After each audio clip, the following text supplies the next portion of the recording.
let's bring in Andrew Pearce now, because later today the new Chancellor Jeremy Hunt will unveil new fast-track measures, as we've been discussing, to pay for Liz Truss's mini-budget in an effort to calm those markets. Good morning to you. Can I give you another definition of quango? Description of quangos? Waste of flipping public money. A lot of them. So no one's going to be grieving the loss of the quangos. We don't need any of them. Get rid of the lot.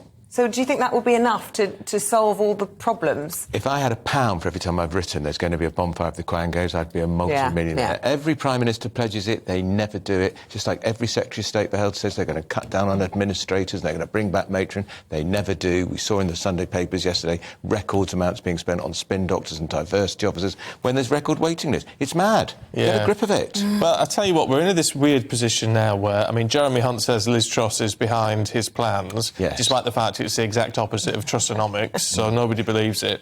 And so you've got someone who effectively seems to be running the country pretty much at the moment, who is not Prime Minister and who most of his colleagues did not want to be Prime Minister. Make absolutely no mistake, the de facto Prime Minister is now Jeremy Hunt, who ran twice for the Tory leadership, failed both times. The second time, when he was up against Truss, he got a mere 18 votes. He's a Remainer. He was Secretary of State for Health for 6 years. Did he transform the NHS in that time? No. Waiting lists got worse. All the problems continued with social care, but she picked him because he's on the other wing of the party and he's a steady pair of hands. He's very experienced. He was in the cabinet for the best part of 10 years and he's got quite a nice manner, hasn't he? Oh, I mean, the media round he did already very was just different league from Liz Truss compared to that press appearance on Friday from Liz Truss. The worst thing I've ever seen. I've never seen a press conference that bad for a Prime Minister. She looked like a rabbit caught in the headlights, terrified. She couldn't even seem to get a grip of who was going to ask the questions. The name she'd been on the list. She answered the same question with the same answer every time, and she sounded even more robotic than normal. But the one thing I thought was really striking as well, she looked scared. Almost thought she was going to cry. Yeah, and I thought, this is overwhelming her. Does she have to go? I mean, does she actually have to go? If she can't steady the markets, if she can't deliver, I mean, her whole policy... But with all this, she's not steadying it. It won't be her, will it? It'll be Jeremy Hunt. It's difficult to see how she limps on. But how do you get rid of a Prime Minister? You'd have to go back 200 years to find a parliament where we had 3 Prime Ministers in the same parliament. 200 years. There'll be a clamour for a general election if they topple her. And look at the polls. The Tories would be massacred. And the rules say you can only have a leadership challenge once a year. You can change those rules. The danger to her is what happened to Boris, that ministers start to quit. But that's going to destabilise the country again. It's going to destabilise the markets. So I think she's there till the end of the month when we get the detailed financial statement, and then we'll see. It's interesting, isn't it? Because this announcement that Jeremy Hunt's making at 11 and then speaking to Parliament is likely to steady things and calm things, isn't it? But whether or not you can then continue, as you say, in the medium term, so whether up until Christmas, with a Prime Minister that doesn't represent or stand for or believe in any of the measures that have calmed everything down, which is totally divorced from everything that he's bringing in. Mind you, Jeremy Hunt doesn't believe in all of it either, because she announced in the press conference that the cancelling the rise in corporation tax from 19 to 25% is now not going to happen. It will happen. Hunt, in his leadership campaign, said he wanted to cut corporation tax from 19 to 15%.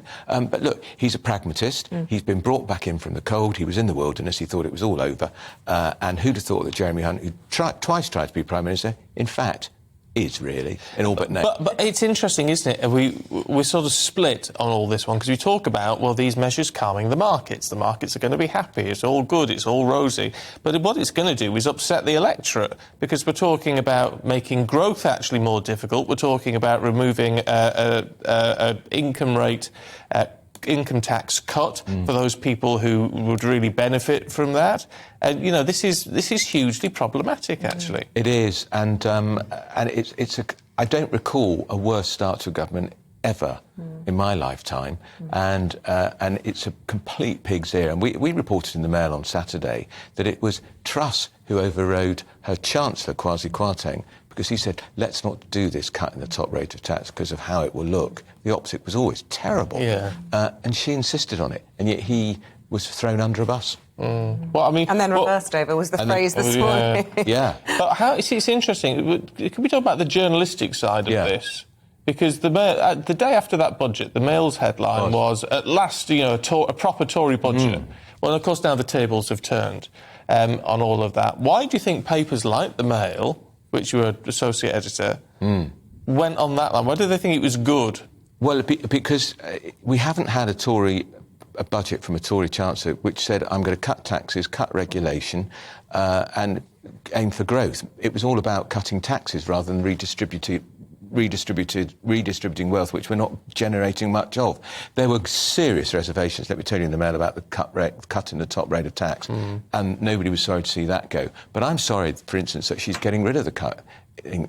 She's putting up corporation tax. People on the left will say, it only helps fat cat rich employers. If you've got a small business, you pay corporation tax. If you're a self-employed plumber, you're almost certainly paying corporation tax if your profits reach a certain level. So it's going to hit lots of small traders, and they're the bread and butter of the economy. And they're also often vote Tory. Because what it does then is it removes the opportunity which she said we were being presented with for rapid growth. Well, we still get growth, possibly, out of all of this, but it will be much more steady. I mean, perhaps more sensible in a way, but we're in a very difficult situation right now. A lot of this could have been avoided if they hadn't gone out of their way to avoid the Office of Budget Responsibility proclaiming on what they thought. They tried to avoid scrutiny, and in the end you can't, and the markets took fright, and that was the big problem. And also the Chancellor going on the radio and TV that weekend after saying, I'm going to cut taxes even more. And my God, the markets are already rocky, and then they went into freefall. And look, in stark contrast from this statement that the Chancellor put out this morning, talking about having met with the Governor of the Bank of England last night and the head of the Debt Management Office, and reassuring everyone that they would be doing their full fiscal plan on the 31st alongside the OBR, so really hand in hand with all the big financial institutions, which is what the market really reacts to. Well, the market wants that, but I mean, the Bank of England, Andrew Bailey, is hardly painting himself in a good picture anyway, is he? How does the word idiot sound? I'm not an economist, but I thought it was staggering that last week in the IMF he said the support in the gilts market, none of us really understand what gilts are, do we? But we know it's to try and stop the pound, pressure on the pound. He was stopping it on Friday. So tell all the city slickers they can go and bet against the pound even more. Astonishing. And then a briefing privately to the FT. Actually, if more support's needed, it will come. A Governor of the Bank of England should not be proclaiming showing his hand to the markets, which at the end of the day, very difficult to beat them. And there's lots of people making money out of this. And we mustn't forget the big issue, really. It's not just the screw up over the mini budget. It's the strength of the dollar, dominant all around the world. The only currency I think that's risen against the dollar is the Russian ruble, ironically, because of all the money countries are pouring into Putin's coffers for his horrible gas.